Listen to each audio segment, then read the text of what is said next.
Hey, my name is Jasmin, and welcome back to Office Hours Career Paths for PhDs.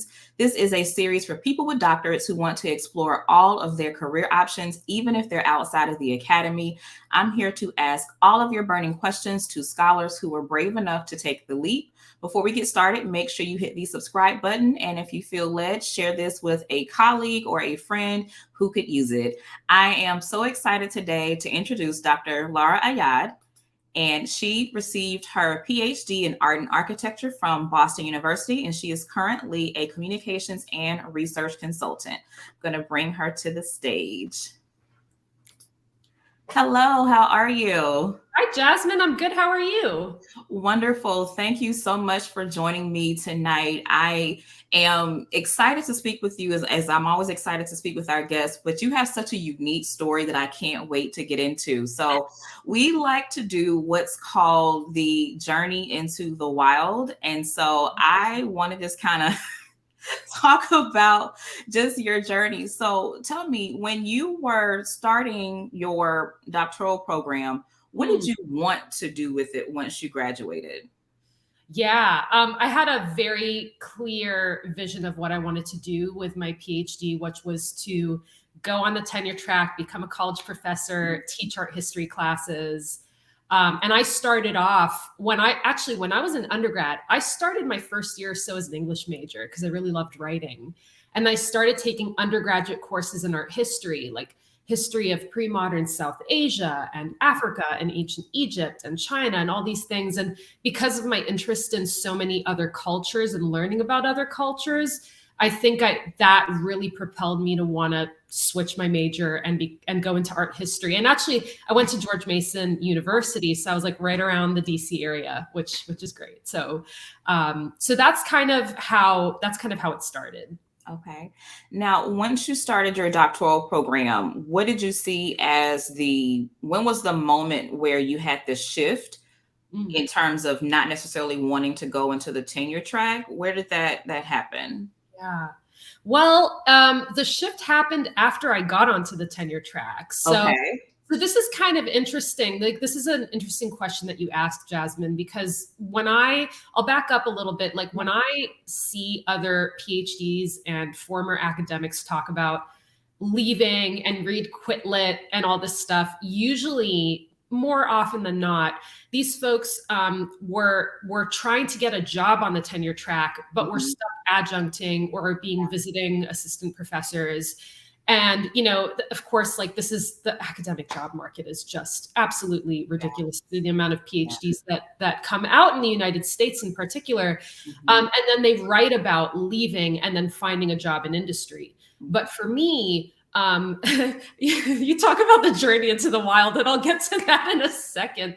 But for me, I finished my PhD in 2018, and I got a tenure track job at Skidmore College in upstate New York. So it's a small liberal arts college, teaching courses on the history of African art, the history of art in the Middle East, mostly a lot of work on modern art outside of what we tend to call the West. So I was doing that, doing my research, administrative work, all of the things and the obligations that come with going into tenure track. And in terms of where I felt like there was a shift, this is kind of serendipity, because about a year into starting my tenure track job, I got this random email from a producer at a PBS TV affiliate in upstate New York. His name's Matt Rogowitz. He's really great. He's a producer of a program called A House for Arts, or AHA. And you can look it up, actually. If you go on my LinkedIn, like, I have like links to some of the work that I used to do on AHA, and it's an awesome, awesome program. And I got this random email saying, would you like to host our show on arts and culture? And I'm thinking to myself, who gets an email like this? Like, that's so kind of out of the blue. Yeah. So push comes to shove. Long story short, I accept the invitation. I go check out the studio. It's great. Working with Matt is awesome. And what started off as a job, kind of being in front of a teleprompter and the camera and being the face of the show, it very organically and very quickly became, I'm helping edit the show script. I'm helping bring talent onto the show. I'm getting involved helping to brainstorm episode themes. I'm working with the executive producer to see like if we can make a short streaming segment. And like it just kind of like started snowballing into these things in the best way possible. And it was that part-time job that I wasn't anticipating. I thought it would just be like kind of a fun thing to do. But that part-time job became, I'm sorry if it's a little bit noisy, but that part-time job, I think, planted a seed. And I started realizing I liked my part-time job more than my full-time job. Wow. Like, I mean, and it you know, I want to be very careful and very clear here that like the department that I was working with at Skidmore was really great. They were super supportive, very clear about their expectations of what I should do to get my contract renewed and get my tenure. But it's something within me was just like, man, I really love like the pace of this work at PBS. I move faster. I work with a team. I'm getting to wear all these different hats. And it just, I think it was a mix of like soul searching and kind of more conventional conscious research that made me think, okay, you know what? I need to make some kind of a career change. Yeah. And there's so many big moments that you talk about. One, obviously landing the tenure track job in a department that you really enjoy, teaching classes that you love to teach, but then also having an opportunity to bring that PhD skill set and that deep, deep knowledge of your subject matter into industry work. So kind of tell me, what did it feel like that first day on set when you are kind of blending, academia and industry? Yeah. This is really interesting because part of the reason that Matt, the producer, reached out to me originally was because he was looking for college professors who were teaching in the arts, art history, something along those lines. And the only reason he thought to do that is because his boss, the executive producer at the station, had a brother who was a history professor. And so his name was Joseph. And so Joseph knew like, oh, college professors are actually pretty good at like presenting about things and making them digestible for a general audience. So that's the reason that Matt even reached out to me. And I bring this up because I really think that this is going to sound like I'm tooting my own horn, but I really believe this. I really do think that my PhD, the skills I gained with getting the PhD and with being on a tenure track job for those first couple of years was such a great way to get me to figure out like, how do I take sometimes obscure subjects that have to do with a part of the world most Americans are not familiar with and make them really interesting to a room full of distracted and anxious 19-year-olds. Like, how do you do that? And so the skill set it takes to achieve those goals and to even develop my teaching on the one hand was a great thing that I got to bring into my work as a host. And also too, even just doing research on our guests. We started developing our interview segments in the studio so that I would research the guests ahead of time. I'd find who would be a good potential guest to bring on, and Matt would sometimes find people as well. And I'd have like pre-interview kind of calls with them. So a little bit, and I know, Jasmin, you do a little bit of work on like focus groups and qualitative research and interviews. Very much along those lines, I would kind of help develop the story of our guests. It could be anything from a musical artist to a poet to an administrator for a science museum to a college professor. We had all sorts of people come on as guests. And I found ways on the show to like do research on them, have conversations with them ahead of time, and find out what's the best way to tell a story about this person and the impact that they have in their community. And yeah, I absolutely think that my background, my academic background and the work I was doing at Skidmore contributed to that. Now, tell me about the moment when you decided to leave the tenure track. What was that like for you? Yeah, I wouldn't say it was one moment. Okay. I would say it was a buildup of little experiences. And when I say little experiences, it's not to say that it's not to say that they're not significant, but it's to say like they were like small happenings that would build up. So I'll give you an example. I recall, and this was like around the time that the pandemic was taking place. It was just unfolding. It was around, well, that was March of 2020. So around that time, I was forced to teach online, which was very hard. The students were understandably pretty low energy, not very enthusiastic. That made teaching even harder. And I found myself, how would I put this? I found myself not only being kind of becoming a little disgruntled with the teaching, that the drawbacks would start to outweigh the benefits. And I even kind of noticed that while I was teaching in person before the pandemic arrived too. But also like my research, like I would sit there. I remember one time I was going to start work on my third journal article.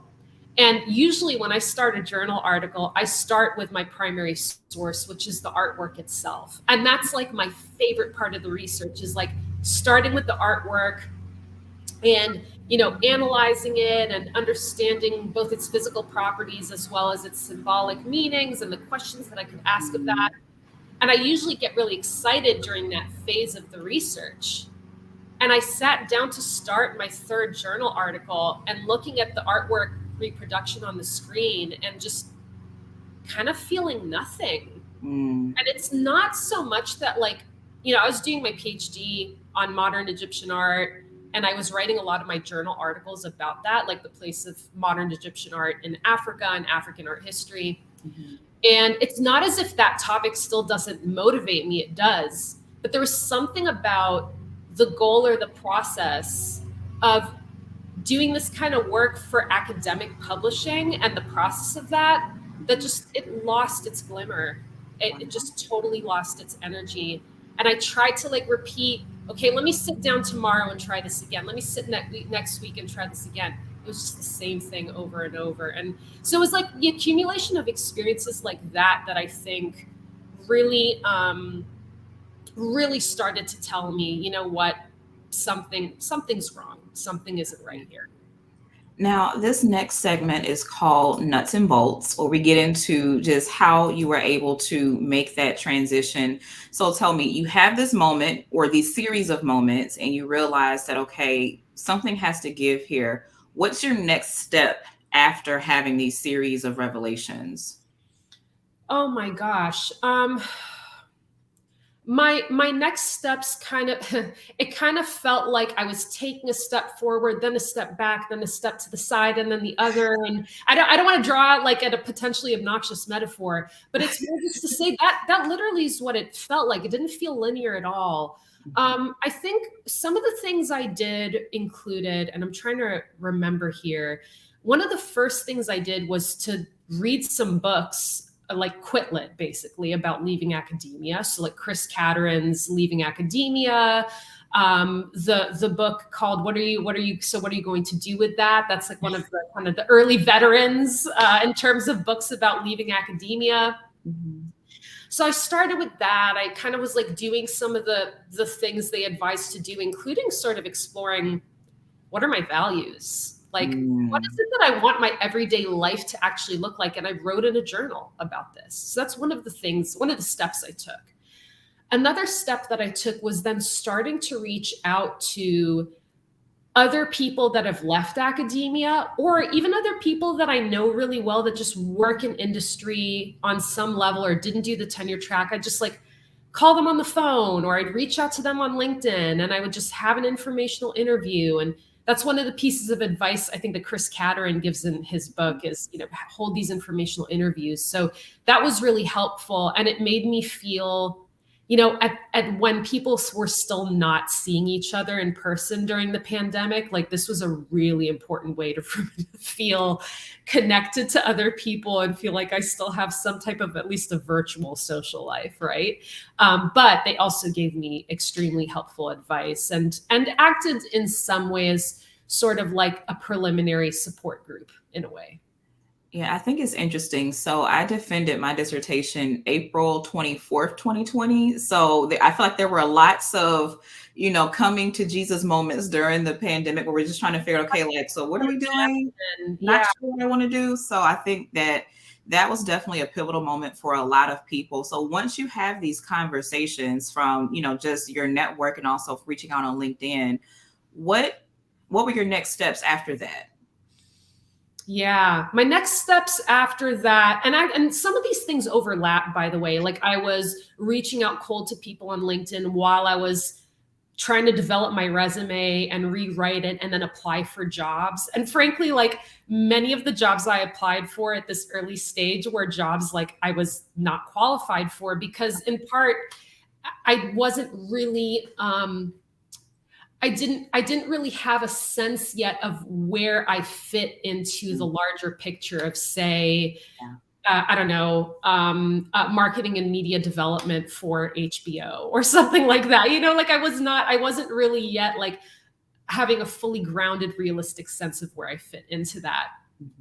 But it was also great practice. And I even worked with a couple of career coaches and coughed up like quite a bit of money sometimes for developing my resume or having like a kind of like brainstorm talk with a career coach, including somebody who helps people transition to another career or another industry. And a lot, frankly, and this is gonna be the part of our conversation too, where like some of the more kind of personal and emotional aspects of this come out. I was also seeing an analyst virtually. She was based in Brooklyn and I was in upstate New York, and we had our weekly therapy sessions, and that was a godsend. And I still actually am seeing her every week, every Wednesday.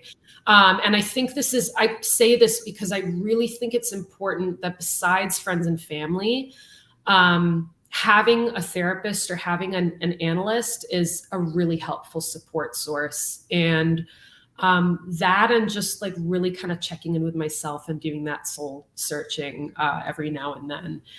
These were really important steps that I had to take in the process. And frankly, sometimes just like crying in a corner, sometimes it just got, Jasmin, sometimes it got so bad to where I was getting sick almost every week and I never get sick. Like I have such a, knock on wood, I have such a great immune system, but like when things were really tough and I was stuck in my apartment in New York and it was winter time and it's the Albany area, it's super cold, man, like those were tough times. Yeah, and I'm happy that you felt comfortable sharing that in this space, because those are the conversations that are really important. When you look on LinkedIn, I think we're starting to see more transparency in people's experiences, but think back to a couple of years ago, everyone's like, oh, I defended my dissertation. I'm now a senior UX researcher at Google. And it's like, wait, what? It always felt very linear, when for a lot of people, the path isn't linear. It's messy, it's chaotic. There are all types of feelings. I'm grateful. I was doing therapy consistently while I was in my program. So mine was every Friday at 2:00. I met with Olivia and she helped me to kind of pull it all together. But that was a practice that I had to revisit, at the height of the pandemic, because there were just so many moving parts internally and externally that, you need that extra support. And I also found it helpful to even just build community or continue building community with the people that I went to school with, because they understood that no one understands what the PhD process is like unless you've done it. Yep. And it helps to have people to just talk to about your experiences. So even just building on the community, if you had any during your program, is also helpful. Now, how you have all of these experiences, you're working with your therapist, you talk to career coaches. When was the big aha moment in terms of the path that you were going to pursue? Or was it an aha moment? Yeah, that's a great question. I don't know that I had one aha moment. I think in part because of that part-time job that I had at the PBS affiliate station at WMHT. So that's the name of the PBS affiliate. Because of my part-time work there, I think it already gave me structure for thinking, oh, okay, if I'm doing a lot of production and pre-production work on the show and I'm enjoying this, well, then it must be that I want to get into something along those lines as an official career path, right? So it wasn't really one aha moment.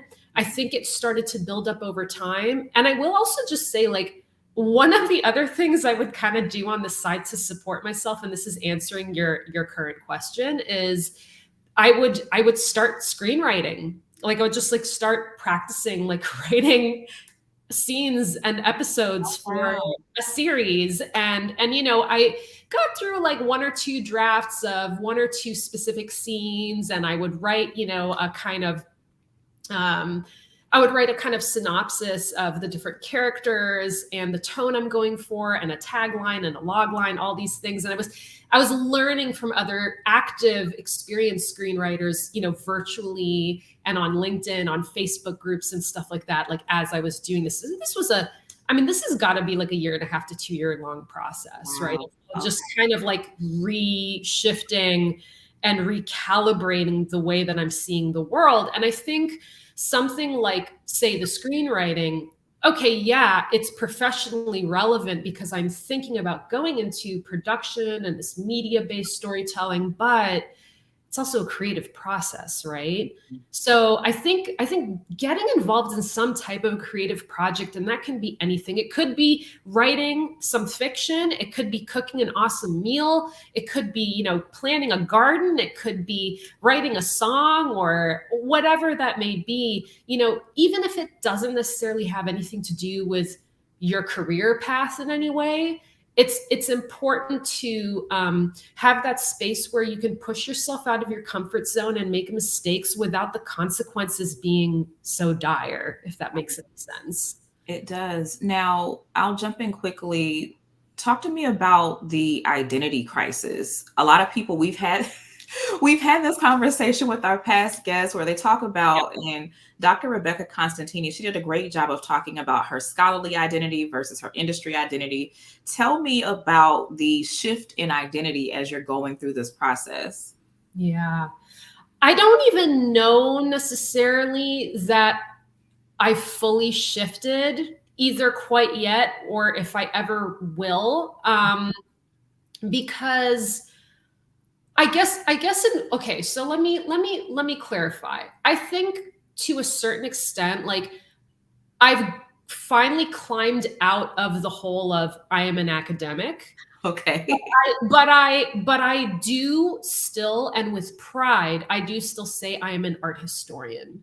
Okay. Because I think that my training and my perspective, like in my original field in art history, is so valuable and so translatable and applicable to so many different arenas, whether that's like learning what motivates people in a frankly, a largely visual world. You know, art historians are specifically trained to understand, what is this thing? What does it look like? Why does it look the way it does? Was its meaning when it was made? Who made it and why? And how does its meaning change over time? I mean, gosh, with all of our Instagram and all of our social media and advertisements everywhere and everything being so visual, that's a really key skill to have. I mean, you're really kind of understanding people and society on a fundamental level.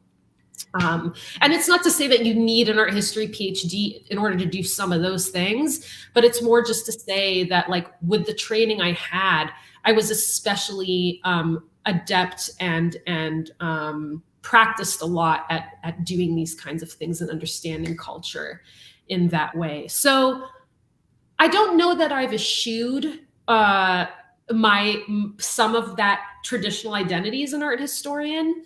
But I would say now, some of the new identity, I guess, that I'm exploring is, I don't know if I can put a name on it, but it's a new identity that is perhaps a little more scrappy.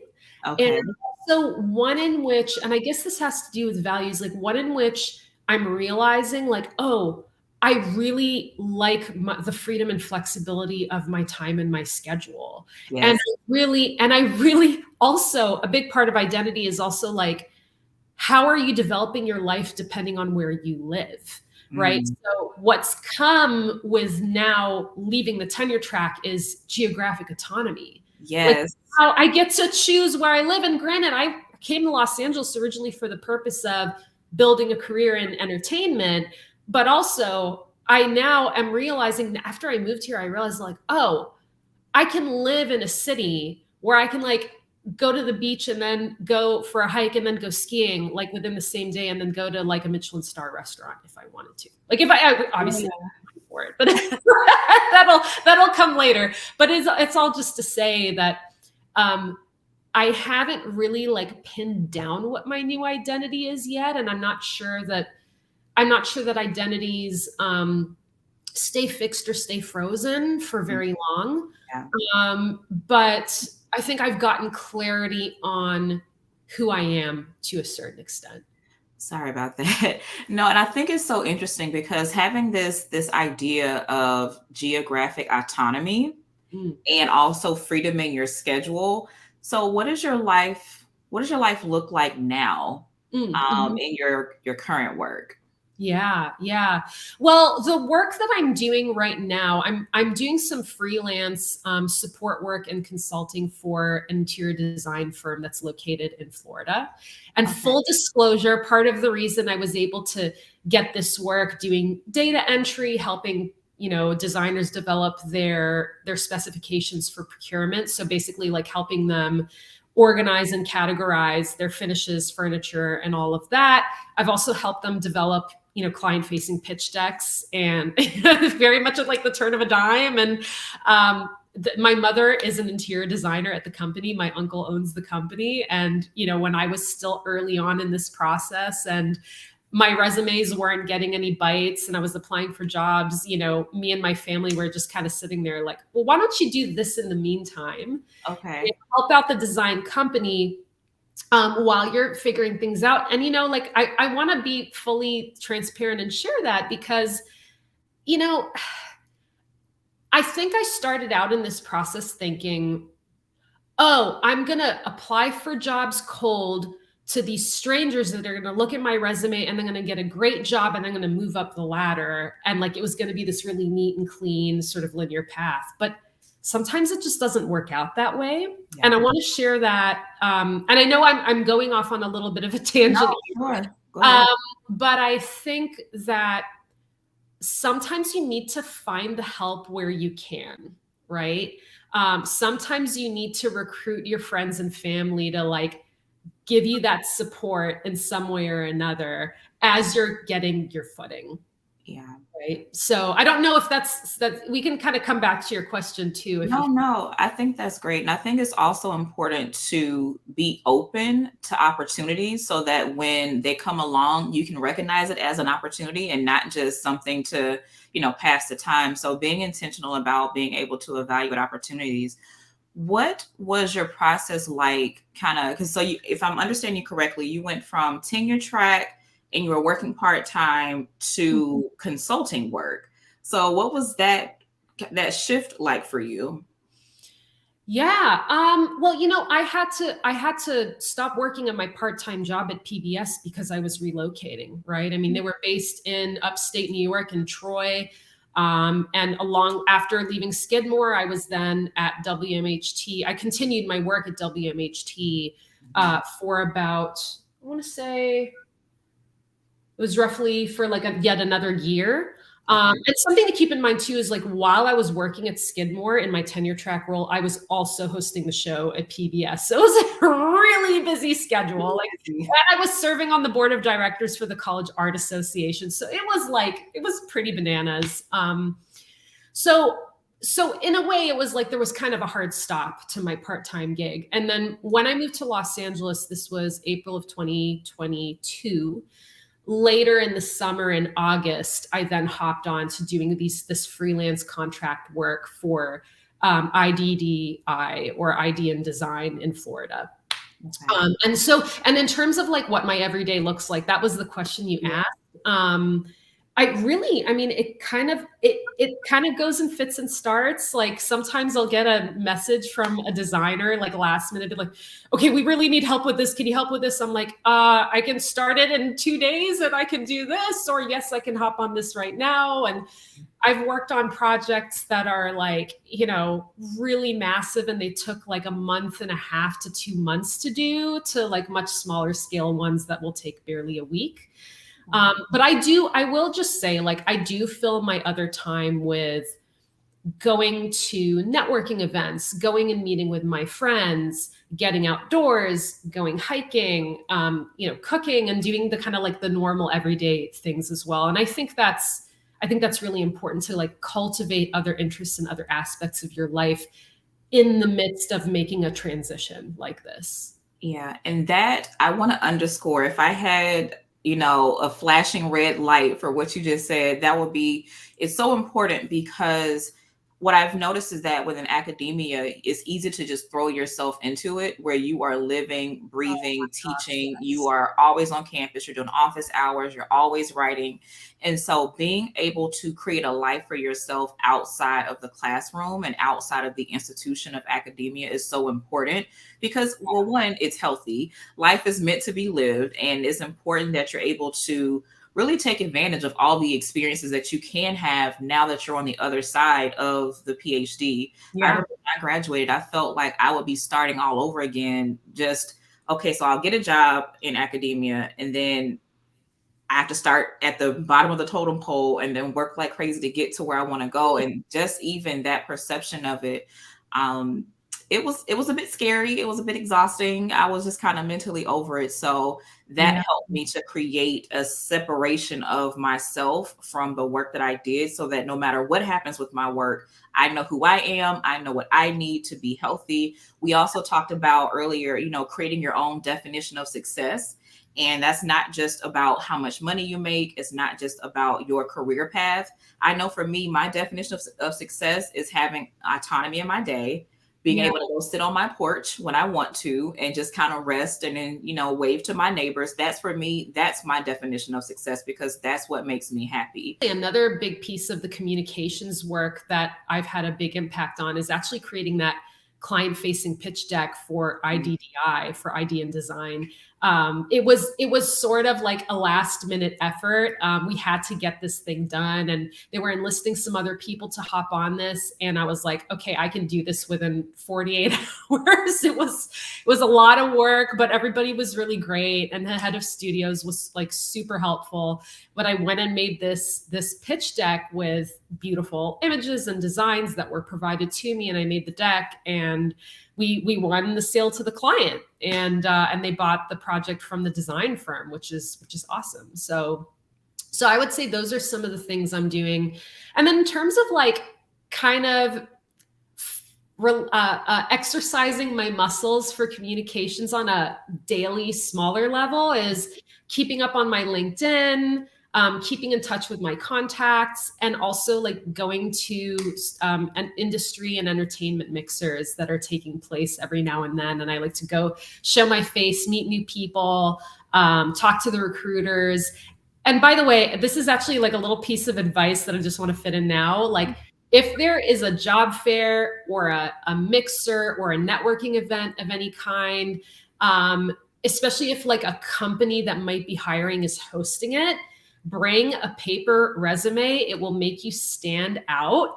Okay. And the effort that you put into that, like have the company's name at the top. If there's a particular company that you really like want to work for, you really like, bring a paper resume. Like I went to one industry mixer recently and brought a paper resume.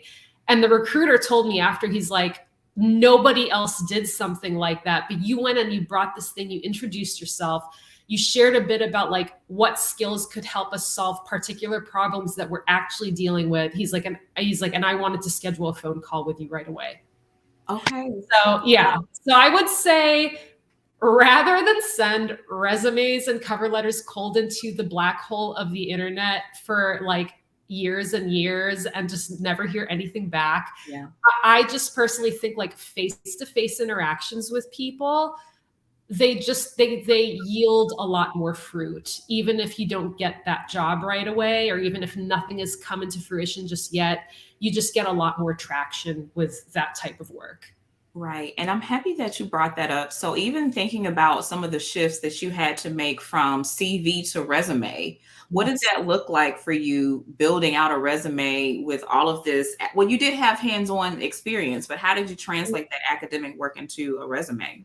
Oh my gosh, Jasmin, it took so many iterations and so many drastic recalibrations of attitude to get the CV into the resume that I have today, for instance. I mean, I must have overhauled this thing 7 or 8 times. And that's not counting all the revisions I did in between the overhauls, right? Okay. I mean, this is, it takes a long time. And granted, you know, I was also trying to transition from academia into entertainment. And that is such a different industry in terms of, like, it's not like, I think if you were to try to translate a resume or a CV from, or a CV, excuse me, into a resume for, say, like a college administration role, I don't think that the jump would be quite so drastic. But because I was trying to go into such a drastically different industry, media entertainment, I really had to translate things. Working with career coaches was helpful for sure, especially in terms of reformatting the physical resume. But I would say, and this is something I think that other guests on your program have also advised, which is look at the job ads and see what kind of language they use, and use that language in the resume, which is one thing to understand in theory.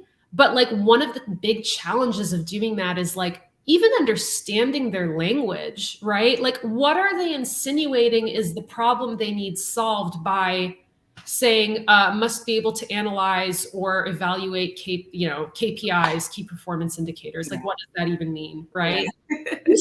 So I'll give you a helpful example of like how I did this. So one of the things I did is rather than talk about kind of attracting students to sign up for an art history major during these like accepted students like fairs that we would have at Skidmore. So we'd have like these fairs where accepted students would come and they'd kind of like shop around and look at the different departments and see what they want to major in. And I would be there along with a student volunteer to like, that's part of my administrative work, to like get students to sign up for the major. I translated that in my resume to, I'm literally recruiting talent to come in and talent for the department, because that is actually what you're doing. Like every student that is an art history major or an art history minor and is putting out research papers, work on exhibitions at the campus gallery, whatever that may be, that is work being produced by talent in the department. Right. And you are basically their supervisor or their manager if they're the ones taking your classes, or you are their mentor, or perhaps they're doing an independent study with you. You are essentially like their manager or their boss in a way, and you're recruiting talent. Another way that I would talk about this is rather than talk about writing a journal article, I would talk about writing white papers, right? Just those terms and phrases that a white paper, boom, like any kind of management consulting firm, any type of firm that's in like, legal affairs, anything like that, government, they're all going to understand white paper, right? But if you see a journal article or, a monograph, like they're really good at, but you're writing white papers, right? And I could give so many more examples. And actually, if anybody listening is interested in more examples of how I've translated aspects of my CV or my academic work into what I have now on my resume, they're always welcome to reach out to me on LinkedIn, and I'm happy to share. And we'll make sure that we include your LinkedIn link in our description, so that way our viewers can click on it. And we're also now on all these different podcast platforms, so we'll make sure it's in the episode description for our new listeners. Now, with all of this experience that you have, what's next for you? What's next for me? I don't know. don't know. Sometimes I kind of feel like, you've got your will and you've got your ego in the very big sense that like it wants what it wants and it drives towards something, and that's good. But sometimes the universe has its own rules and its own things that it does. And I say this to say that, you can't control your circumstances. For instance, you can't control if you've been applying to jobs and you're just not hearing back from recruiters. There's nothing really that you can do about that, right? Yeah. You can tick off all the boxes, like do the informational interviews, talk to recruiters, revamp your CV into a resume, all these things. Sometimes you still won't get what you want, right? I think that to your point earlier, Jasmin, about like seizing opportunities, right? Even things that are a little bit unexpected, that is one great way to just explore what it is you even want to do. And I would say in terms of like what's next for me, I can't say for sure, but I do know that, whether I'm working on this like film production marketing campaign or working with the design firm in Florida or whatever that may be, I know that whatever skills I develop will be very useful towards one of my longer term goals is like, I do want to work for an organization or do some type of advocacy work that advocates for the arts and the value of the arts in people's lives, right? And that's something that's extremely important to me. And that's also too, like where my background as an art historian is really playing a role here. Like at its fundamental level, at the base is this really strong belief that that arts and artistic expression are really like a key part of the human experience. And, our country is witnessing an incredibly drastic cut in funds at schools and programs and universities in arts programming and, in getting young people and students or people of any age to create and to make art, to experience art. And I think that this is going to have and is already having really detrimental effects for society. Now, thinking about all of your experience and where you were, let's say 3 years ago in our final segment called Mentorship Moments, if you could go back and give yourself a piece of advice when you were on the tenure track at Skidmore, what advice would you give yourself? Sure. Yeah. If I was to go back and see myself at that moment where I was really having like very palpable, very obvious doubts about staying in academia and wanting to go into a new career, the advice that I would give at least two pieces of advice. One is build a support group, which is a little different than building a network. So a network is like, networking is kind of like the term that people think about and they kind of like cringe and they're like, oh, I gotta go and like talk about my skills with some stranger and impress them. And like, this feels so fake. Networking is not supposed to be like that. And it is often not like that, but it's different in the sense that you are trying to meet people to figure out, how can I solve a problem for you? Essentially, right? Like you're getting to know each other as human beings, but you're figuring out, how can I solve a problem for you? That's networking. My advice would be that while you're networking, build a support group, which is like friends, family, even like mentors, like people who could be literally across the world or across the country who understand what it's like maybe to leave academia and go into industry, or understand what it's like to, I don't know, in my case, like I have an Egyptian immigrant family and I'm an Arab American, and, somebody else who kind of understands the experience of what that's like to grow up in the US as someone, of an Arab or Middle Eastern background. It could be anything that is important to you. Could even be a shared hobby. Like, do you know somebody who's on your Frisbee team that you really enjoy hanging out with? That person can be part of your support group, right? And to your point earlier, Jasmin, like the importance of having a life and an identity outside of academia, like doing like these other leisure activities, like developing other interests, trying something out, go take a dance class, like go for a hike or go try a new recipe or whatever that may be, develop those things. It doesn't all have to be just like digging around urgently for that new career path. Like you got to cultivate other aspects of your life at the same time. And I think that building a support group is a part of that. My second piece of advice would be, and this advice might ruffle some feathers because I know, yeah, it may ruffle some feathers, but I would say start humble, because you may have a vision in your mind of like that big gleaming dream job that you want when you leave academia, and like, oh, I'm going to get an entry-level job in this dream career path and I'm going to move my way up the ladder or whatever. That was certainly like the original vision that I had. And what you're going to realize is that sometimes things just don't work out that way. And you've got to figure out ways to seize opportunities in situations and from things and people that you wouldn't necessarily have like originally thought of, right? So I would say start humble, for instance, by like asking friends or family, are you hiring for this? Or do you know somebody who's hiring for this? Even if they are potentially opening up a role or hiring in a field maybe that's not your first choice, but it's a way for you to, if you were to take that opportunity, it's a way for you to just take that first step, because you don't know what's going to happen down the line. And also like you're still learning about yourself, right? Yeah.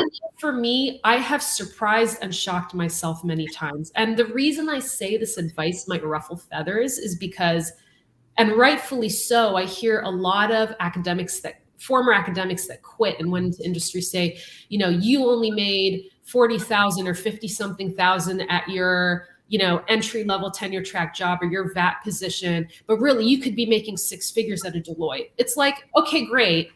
But not everybody is going to be able to get that opportunity for a variety of different reasons. Yeah. And it's, yes, I think the skills we gain as PhDs are worth so much money. Like they are so valuable and so applicable to other industries. But sometimes, like, I'm not saying don't try to like get a job at a Deloitte or a McKinsey or something like that, but also keep yourself open to like starting humble and starting kind of like a little closer to the tree, right? A little closer to like where your origins are, and just try something out. Your first step doesn't have to be your last one. And that's like one of the first pieces of advice actually that another person who also left academia told me, like way early on in my search, when I was first doing like informational interviews with people. Natalia Bielczyk told me, like, your first step out of this, Lara, does not have to be your last one. And I think that was really excellent advice.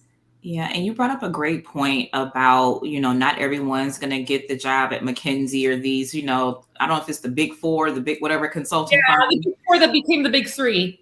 Right. But the reality is that with that increased pay comes increased pressure, comes increased attention, can come increased stress. So there are a lot of other factors that, it's not just about how much money you make. Now, if you're in it for the money, that's on you, that's fine, but be willing to put up with whatever comes along with that, because they're not going to pay you, six figures, which I feel like is like the $100,000 is like the magical number for a lot of people. But, and I don't know where we got that number from, but that's what we mostly think about when we think about six figures. Yeah. But the reality is that, do you also want the pressure that comes along with that? Or do you want to give yourself grace to figure out what works for you and then find ways to increase your income in that way? So for those of you that are watching, we want you to do well. I want you to have a great quality of life and make all the money you want to make. But it's also about having that definition of how you want to work, where you want to work, because like Lara's mentioned, that geographical autonomy where you can live wherever and you can go to the beach today and then hiking tomorrow, just having that freedom of time, that is, you can't put a price on that. And that's something that's important. One last question for you. Do you miss academia at all?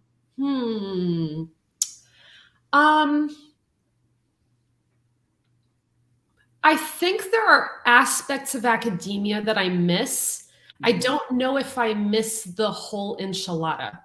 Okay. So I'm gonna be honest, and this might sound kind of bad. I don't miss the teaching, to be totally honest. Okay. There are aspects of, there were rare moments in teaching where you teach something really new to students where it just blows their minds, or they didn't know, or like also on the obverse, like a student will talk about something in class and frame things in a way that you never considered before, and you're like, oh, that's so great, like I never even considered that perspective or that way of framing it, where they really kind of like open up your perspective. But I think the thing I miss the most about academia is like the rare moments where I like ran into another colleague, say at my department or another department, and we're like catching up on our news and I haven't seen them in a while. And then they're like, oh, I'm working on this article and da da da. And I was like, really? And they're like, you want to go see this thing I have in my office? I'm like, great. And it's interesting because I miss those moments a lot. And it's important to just say, like, those were rare moments when I was tenure track. So it's interesting because I think a lot of people go into a tenure track job expecting to have a lot of those interactions. And I'll just say, just for me, that unfortunately, like, it wasn't at all as common as I would have liked it to be. And so I miss certain aspects of academic life like that. And like the kind of the fascination and curiosity that people would have with ideas and culture and history and things like that. But you're also going to run into a lot of very intelligent people too outside of academia, obviously. So there are certain things I miss, but like I would never consider going back, at least not right now. Okay. Well, this has been a delight. Thank you so much for sharing your experience, your wisdom. I know our audience will definitely appreciate that. Thank you all so much for watching, and make sure that you subscribe to our YouTube channel. Y'all have a great day. Thank you so much, Jasmine. Take care.